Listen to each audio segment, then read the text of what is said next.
kawan-kawan kami yang tidak bersama dengan kami. Sekiranya mereka ada kesibukan, Tuhan menolong agar kesibukan mereka bisa meredah. Sekiranya yang sedang bergumul, Tuhan menolong agar mereka diberikan solusi di tengah pergumulan. Kami berdoa kiranya ke depan lebih banyak lagi orang yang mempunyai hati yang rindu datang ke rumah Tuhan, berdoa, menaikkan syukur, menaikkan pujian, menaikkan permohonan kepada Tuhan. Dengarkan kami Bapa, kami memohon di dalam Yesus Tuhan. Amin. Saudara sekalian, mari kita berdoa untuk pemberitaan Injil. Ya, malam ini kita akan lebih banyak fokus berdoa untuk pemberitaan Injil. Karena kita adalah gereja Injili, seharusnya kita juga mendoakan dan juga terlibat di dalam pemberitaan Injil. Ya. Saudara, pemberitaan Injil itu adalah tugas setiap orang Kristen. Tapi ada sebagian orang Kristen, gereja tertentu tidak menekankan penginjilan. Karena memang penginjilan ada risikonya kan ya. Penginjilan ada risikonya. Kenapa gereja kita disebut gereja Injili? Salah satu cirinya adalah, Pak Munliong, selamat datang dan Ibu. Salah satu ciri gereja Injili adalah gereja yang memberitakan Injil.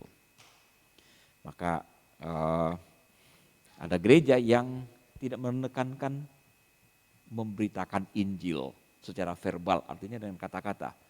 Mereka menekankan ya kita berbuat baik saja, bersahabat dengan orang lain, memberikan kesaksian, tapi tidak punya gairah, tidak punya keberanian untuk membuka mulut memberitakan Injil. Itu terjadi di dalam banyak kelompok Kristen. Nah, gereja yang tidak memberitakan Injil adalah gereja yang bisa dikatakan ada ahli misi mengatakan gereja yang tidak memberitakan Injil tunggu kematiannya saja. Gereja yang tidak memberitakan Injil itu gereja itu tunggu kematiannya. Betul, kalau kita tidak memberitakan Injil pada keluarga kita, lama-lama mereka nggak mau gereja kan? Karena mereka merasa ya ada agama nggak ada agama sama saja. Mereka tidak merasakan kehadiran Tuhan dan tidak merasa sentuhan Tuhan di dalam hidup mereka. Anak-anak kita, cucu kita ke depan tidak mau ke gereja, siapa lagi gereja? Kita melihat di dunia barat kan sudah begitu kan. Akhirnya yang datang ke gereja itu orang-orang yang tua-tua sekali. Begitu mereka mati, udah gereja tutup. Jadi museum, jadi tempat jual pizza dan seterusnya. Kenapa? Salah satu alasan karena gereja tidak memberitakan Injil, saudara. Nah, karena itu kita mari berdoa untuk pemberitaan Injil yang dilakukan oleh para misionaris, juga para penginjil-penginjil ya di kota-kota, di desa-desa agar mereka diberikan kemampuan untuk menyampaikan Injil dan banyak orang diselamatkan. Mari kita berdoa saudara. Bapa yang baik, kami mau berdoa untuk pemberitaan Injil yang adalah tugas yang Tuhan berikan sebelum menyelesaikan tugas di muka bumi ini. Bapa, kami berdoa kiranya orang-orang Kristen di seluruh dunia mulai menginsafi ada tugas, ada tanggung jawab besar yang Tuhan Yesus berikan. Sehingga kami tidak boleh melalaikan tugas penting ini karena ini berasal dari Tuhan. Bapa, berkatilah para misionaris, baik misionaris murni misionaris maupun misionaris profesional yang menjalankan misi melalui profesi mereka. Mungkin sebagai guru bahasa Inggris, sebagai pengajar, sebagai tenaga medis dan sebagainya. Berkatilah Bapa kehidupan mereka, lindungi mereka, jauhkan dari mara bahaya, dan diberikanlah Roh Kudus menuntun, sehingga ketika mereka membuka mulut memberitakan Injil, banyak orang diurapi dan dimenangkan melalui pelayanan ini. Terima kasih Bapa, kami berdoa kiranya Tuhan menolong lebih banyak lagi orang-orang Kristen menyadari panggilan untuk memberitakan Injil dan terlibat di dalam misi Allah ini. Dalam Kristus kami berdoa. Amin. Saudara, misi itu penting sekali. Saya pernah membuat sebuah tulisan, kita diselamatkan mutlak karena anugerah Tuhan, karya Kristus, bukan? Kalau Yesus tidak datang dan tidak berkarya di atas kayu salib, tidak ada jalan keselamatan sebetulnya. Jadi satu sisi karya Yesus itu penting. Tapi di sisi yang lain, memberitakan Injil itu juga penting, saudara. Di dalam surat Paulus misalnya dikatakan, orang yang berseru kepada nama Tuhan akan diselamatkan. Tapi bagaimana mereka bisa berseru kalau tidak ada yang memberitakannya? Dan bagaimana mereka memberitakannya kalau tidak ada yang mengutusnya? Dengan kata lain Paulus sedang mengatakan bahwa pemberitaan Injil itu begitu pentingnya. Saya membayangkan karya Kristus dan memberitakan Injil itu seperti uang koin, Pak Stephen. Uang koin kan ada dua sisi kan ya. Satu sisi itu adalah karya Kristus, sisi lain lagi adalah memberitakan Injil. Jadi kalau tidak memberitakan Injil ya percuma saja pekerjaan Kristus kan. Ya kan? Tidak ada karya Kristus, kita nggak diselamatkan. Nah sekarang Kristus sudah berkarya, dia sudah mati. Nah kalau tidak diberitakan, karya yang penting ini juga menjadi sia-sia juga. Nah maka itu saya berkesimpulan memberitakan Injil itu sama pentingnya dengan karya Kristus. Nah, dengan pendekatan seperti ini saya berharap kita mulai menyadari. Sebagian orang, termasuk orang Kristen, punya keyakinan ya semua agama sama saja. Saya ingat ketika ada satu famili, anaknya laki-laki berpacaran lalu menikah dengan seseorang yang berbeda agama lalu masuk ke agama itu. Saya ketemu bapaknya, dia, oh nggak apa-apa semua agama sama saja. Famili saya ini orang GKI. Dia kok bisa punya pikiran seperti itu. Saudara kalau kita pikir semua agama sama saja, kita nggak perlu beritakan Injil kan? Karena agama-agama juga bisa selamatkan. Kalau kita berpikir seperti itu. Tapi Alkitab mengatakan harus melalui Yesus. Nah itu sebabnya kita harus menyadari betapa penting isu ini, pemberitaan Injil dan karya Kristus. Yesuslah satu-satunya juru selamat bagi manusia. Nah sekarang mari kita berdoa untuk khusus para pemberita Injil di Indonesia. Kalau saudara ikuti sejumlah orang di media sosial ya, di YouTube, itu ada yang memberitakan Injil dengan sangat keras, ada yang dengan lembut, ada yang dengan perdebatan ya. Kadang-kadang kami sampai jauh malam tuh sama Ibu Lydia mendengarkan ya, ada ibu-ibu ngomong keras banget tapi sangat logis. Sangat logis. Itu mereka sepertinya berantem di YouTube ya. Nah, kita doakan agar layanan ini membukakan pikiran dan belakangan ini orang-orang yang membuka hati terima Kristus banyak sekali saudara. Marilah kita berdoa untuk para pemberita Injil melalui media sosial. Bapak sekarang kami mau berdoa untuk kegiatan orang-orang yang terpanggil untuk memberitakan Injil melalui media sosial. Tuhan memberkati para YouTuber yang mendedikasikan hidup mereka untuk menjelaskan kekristenan, menjelaskan iman Kristen. Sehingga banyak orang yang tertutup pikirannya, dicerahkan. Kami berdoa kiranya siaran-siaran yang mereka upload itu bisa menjadi berkat bagi orang-orang yang sedang mencari kebenaran. Bahkan orang-orang yang membenci kebenaran sekalipun dibukakan pikiran. Tuhan peliharakan mereka ya Bapa. Tuhan menaungi mereka. Bapa Surgawi, pakailah kemampuan mereka, pakailah talenta yang ada pada mereka untuk menjadi alat pemberitaan Injil yang baik dan efektif. Dengarkan kami Bapa, dalam Kristus kami naikkan doa kami. Amin. Memberitakan Injil ada risiko saudara. Berapa tahun yang lalu kita tahu Pendeta Sarifudin masuk penjara. Berapa tahun ya? Gara-gara dia memberitakan Injil dan dia memang sangat frontal ya. Karena dia dulu kan guru di pesantren di Indramayu sana ya. Setelah jadi Kristen dia beritakan Injil dengan keras di mana-mana. Satu saat dia beritakan Injil dengan seorang tukang taksi dan itu ada videonya, dia ditangkap dan masuk penjara berapa tahun. Di penjara ratusan orang dimenangkan sama dia. Dia sudah bebas, dan sekarang ini dia sedang ada kasus dan ada di Amerika sekarang ini. Karena dia sedang dikejar oleh kepolisian, karena dia meminta ada ratusan ayat di dalam kitab suci Al-Quran itu minta dihapus karena kekerasan katanya gitu ya.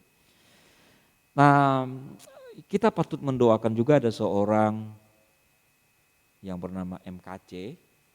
MKC itu dia Muslim tadinya yang jadi Kristen dan juga sangat-sangat banyak dianiaya. Dia dianiaya di mana-mana. Sebelum ini ya, jadi 2 tahun yang lalu akhirnya dia dipersoalkan ya. Dia juga banyak bicara di YouTube, mempertahankan imannya. Salah satu alasan kenapa dia seperti ini, dia menjelaskan. Misalnya ketika Abdul Somad bilang di salib itu ada jin, dia menjelaskan justru Muhammad itu menurut versi dia, tafsiran dia itu yang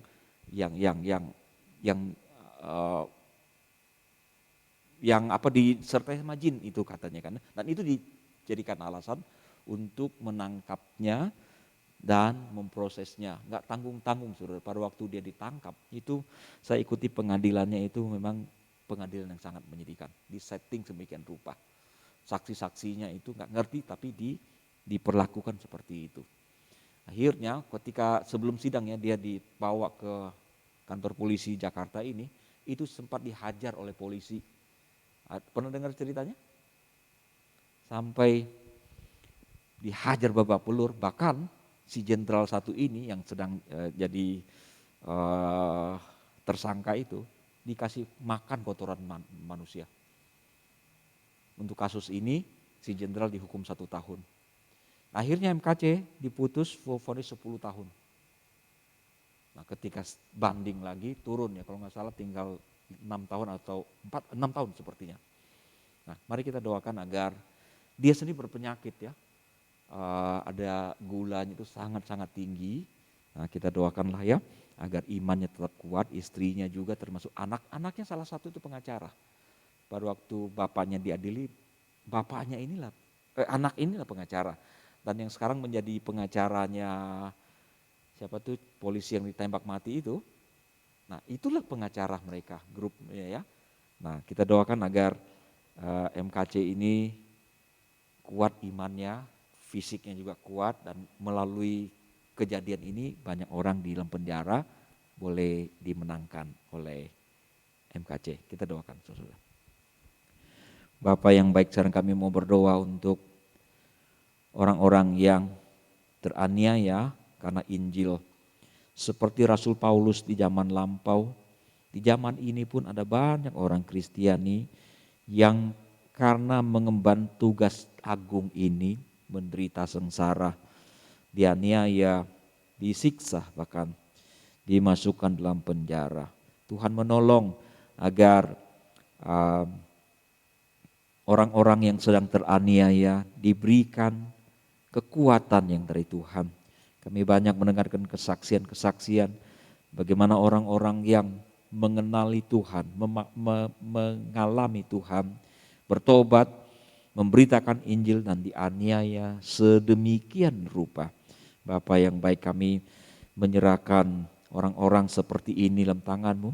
Tuhan menolong MKC di usianya yang sudah cukup lanjut, penuh dengan sakit penyakit. Tuhan tolong, uruslah ya Bapa penyakitnya, diselesaikan. Dia boleh menjadi saksi, memberitakan Injil dimanapun berada. Berkati keluarganya, istri dan anaknya dipeliharakan oleh Tuhan. Kami berdoa kiranya melalui kejadian seperti ini, banyak gereja yang lepas tanggung jawab, gereja bahkan memberikan tuduhan-tuduhan. Kiranya MKC tetap kuat imannya menghadapi orang-orang Kristen yang menuduhnya bukan-bukan. Tuhan kuatkan imannya dan Tuhan memakai hidupnya menjadi kesaksian yang indah. Dalam Yesus kami berdoa. Amin. Berapa waktu yang lalu ketika masih di Pinangsia, KMPI pernah mengundang ada tokoh dari Sunda yang mendapatkan Injil yang diselamatkan, itu pernah dianiaya habis-habisan, daerah Pelabuhan Ratu atau di mana, Sukabumi ya, dihajar habis-habisan. Tapi dia bilang ketika dipukul itu babak belur dia nggak merasa sakit. Biasa aja, bonyok, pokoknya bonyok. Tapi dia merasa nggak sakit katanya. Nah pada waktu dia ada saat sedang bonyok begini, tiba-tiba dia masuk kamar, kakinya itu, jari kakinya itu ketendang ke pintu. Dia bilang sakitnya nggak ketulungan. Dipukul habis babak belur, saudara. Dia bilang nggak ada rasa sakit, biasa aja kan. Itu masa udah ramai sekali katanya mau menghabisi. Tapi dia yakin itulah pertolongan Tuhan. Masa ketendang kakinya ke pintu dia sampai nggak tahan katanya. Sementara ketika dianiaya dia mengalami kondisi yang demikian rupa bisa bertahan ya. Dia bilang itulah keajaiban Tuhan. Ada 2 bersaudara saudara sekalian ya. Nah terakhir pengurus misi mengatakan salah satunya sudah meninggal ya karena usianya sudah cukup lanjut. Nah melalui keluarga ini akhirnya banyak orang yang dimenangkan. Nah saudara, mari kita juga mendoakan ada radio Kristen yang dari zaman dulu dan sampai sekarang itu masih setia memberitakan Injil. Sehingga para pendengar radio bisa memberikan respon ya. Kita juga berdoa untuk cetakan-cetakan, memang sudah sangat ketinggalan zaman ya. Kalau dulu kan orang-orang membagikan traktat-traktat, zaman sekarang sudah nggak pernah ada lagi. Tapi kita berdoalah ya, agar melalui tulisan-tulisan yang ada di internet, banyak orang yang membaca dan dicelikan mata rohaninya. Mari kita berdoa. Bapa, kami sekarang berdoa untuk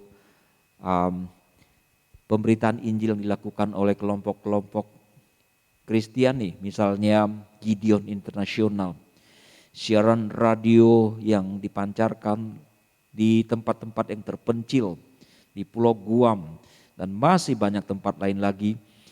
Tuhan juga memberkati Radio Hotline di Indonesia, di Tangerang, RPK di Jakarta, dan ada ratusan radio di Indonesia.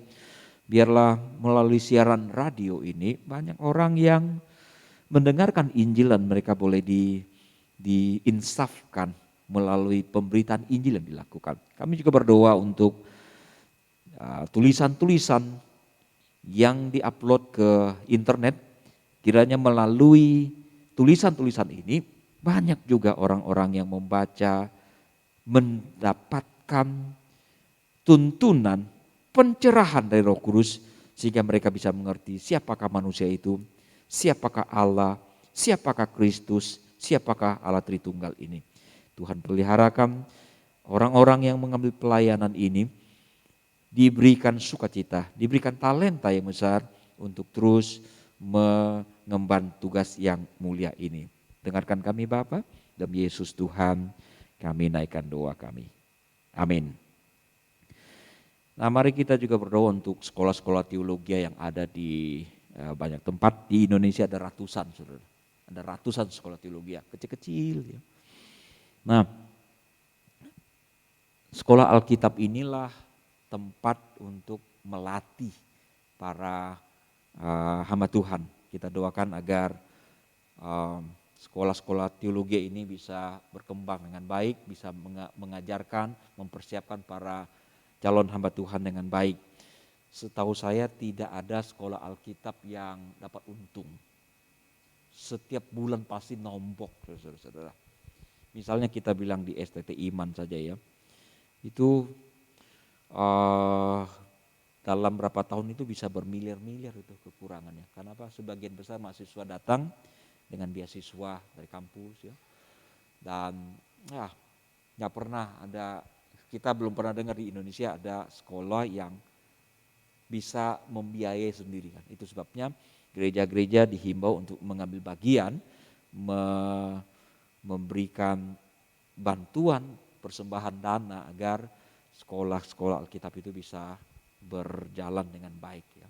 Nah, mari kita doakan agar begitu banyak sekolah teologi ini yang sekarang sedang masa-masa sulitnya.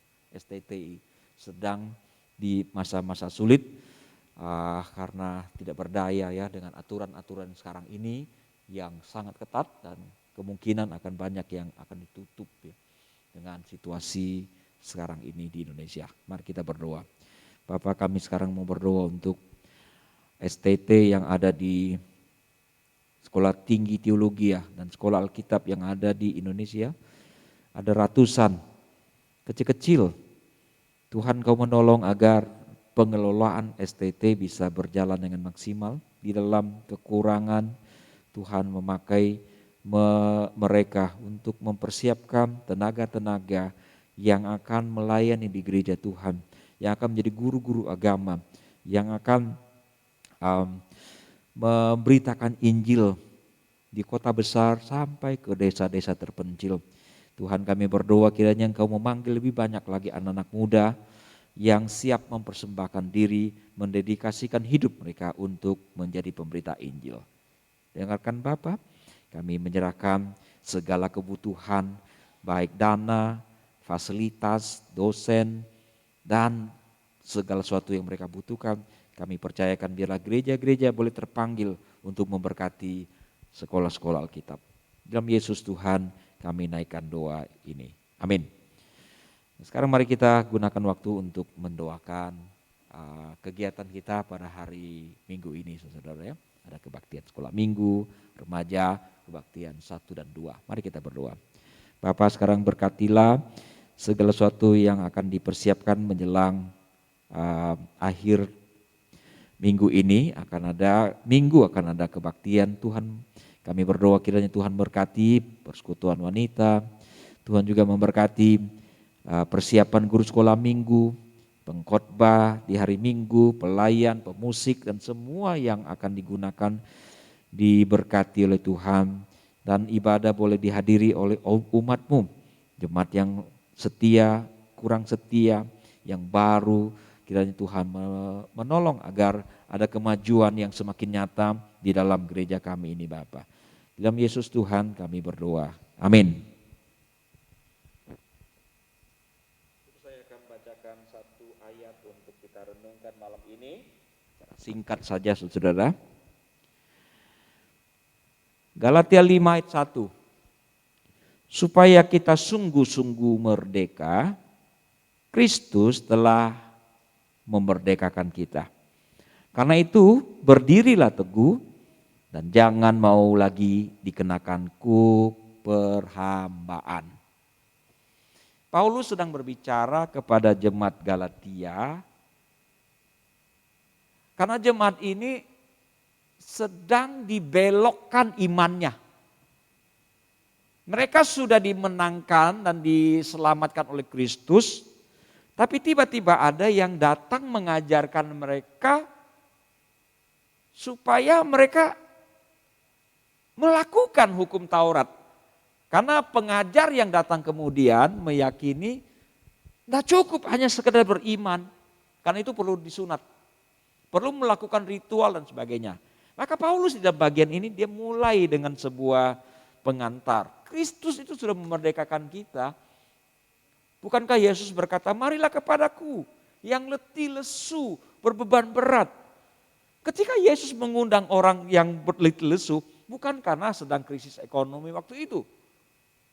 Bukan karena sedang ada pandemi, bukan.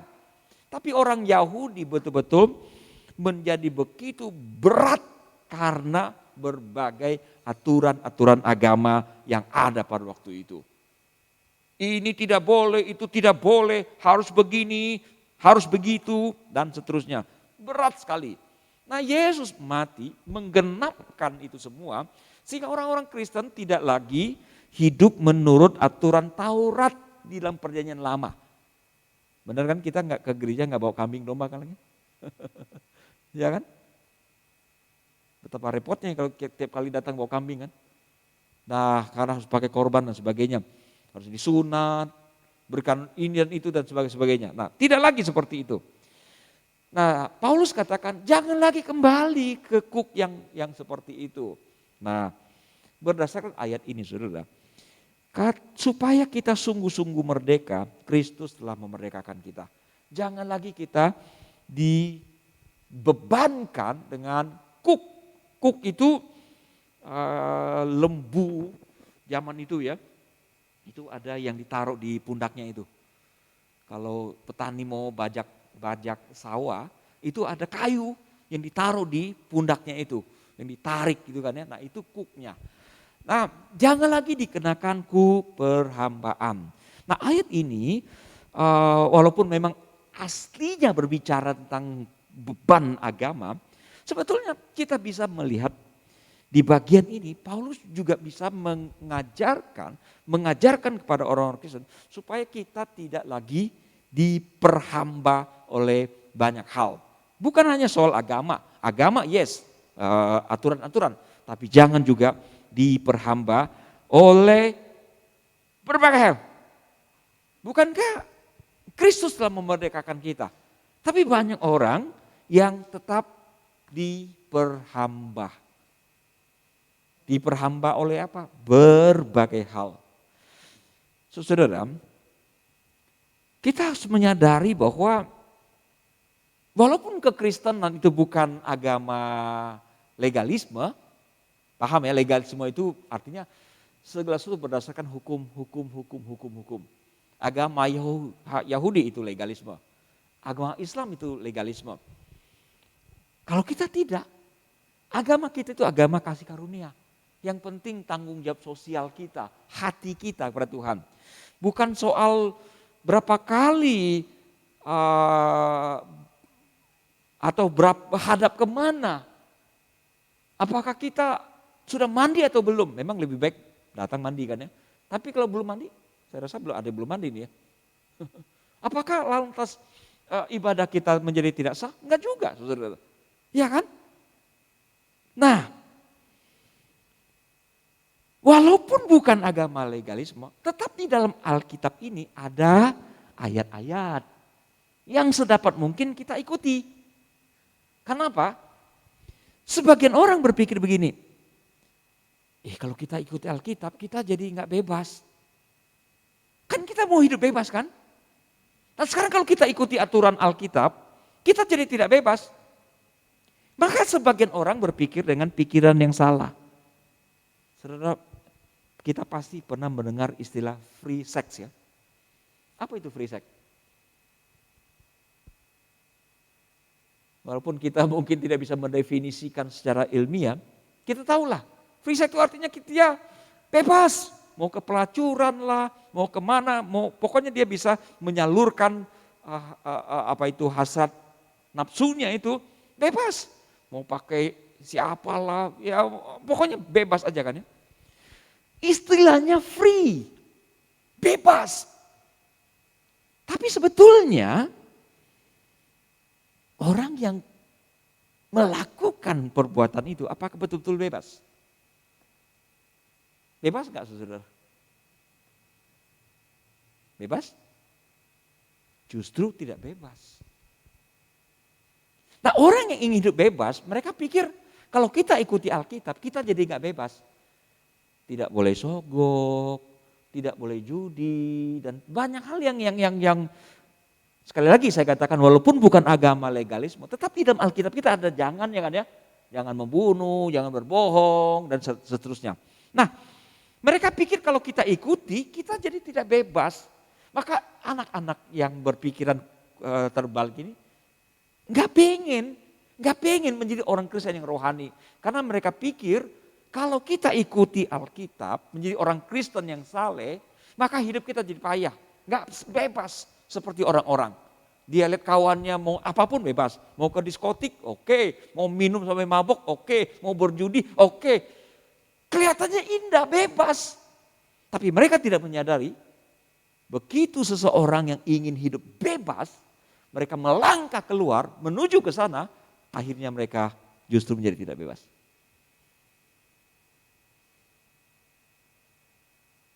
Justru mereka menjadi tidak bebas. Dan Alkitab, pengajaran firman Tuhan sepertinya membelenggu, tapi sejatinya justru membebaskan. Justru membebaskan. Ya kan?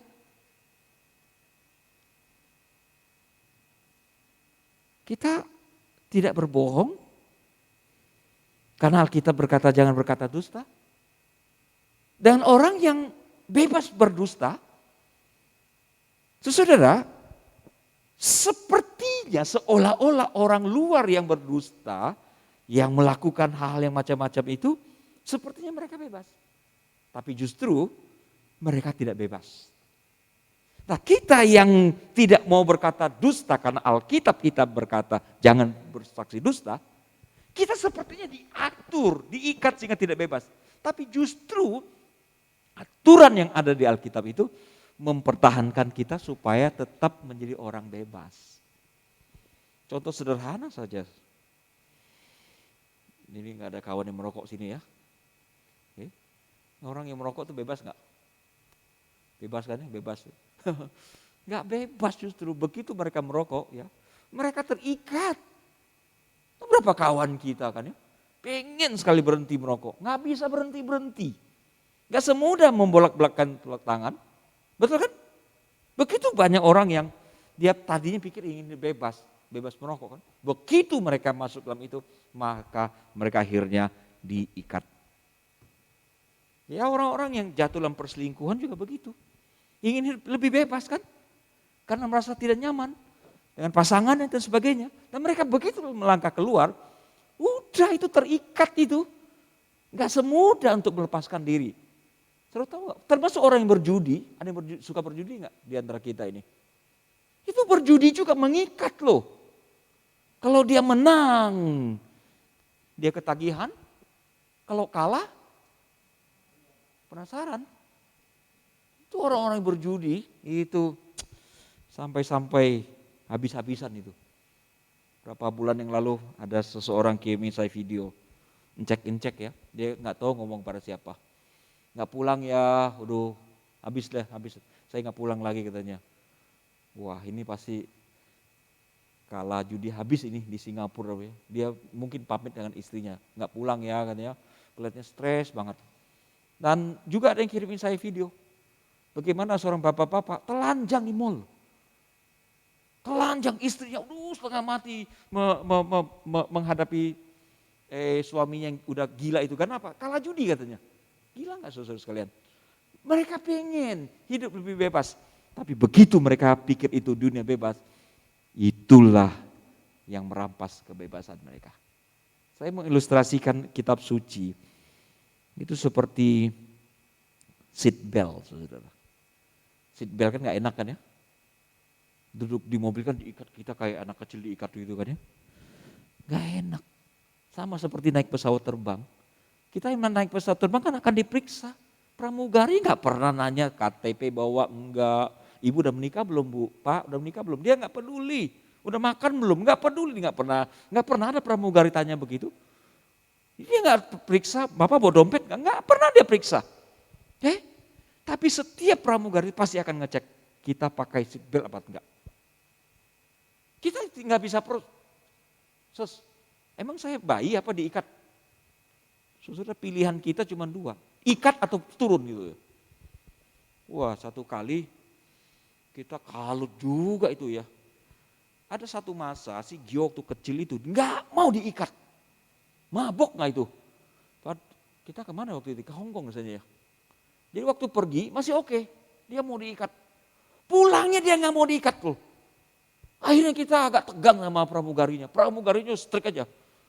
Ikat apa turun gitu. Buset tuh. Kita stres bukan itu anak nangis histeris dia nggak mau diikat. Akhirnya dengan segala cara ya. Dengan segala cara sampai ibu Lydia saking wafatnya waktu itu dikasih insidal gitu anak itu supaya tepar gitu. Gila nggak itu? Nah, saudara, yang saya mau katakan adalah kebenaran firman Tuhan, dia itu seperti seat belt. Seakan-akan membatasi gerak kita. Tapi justru dengan alat itu secara ilmiah banyak orang tertolong. Jadi pada akhirnya kita mengajarkan anak-anak kita. Hati-hati, apa yang kamu maksud dengan kebebasan? Apa yang kamu maksudkan dengan mengikat? Pikirkan baik-baik. Justru apa yang kita pikir mengikat itu membebaskan kita, mempertahankan kita tetap bebas. Sementara berpikir di luar hidup bebas, begitu keluar justru di situ telah perangkap ketidakbebasan.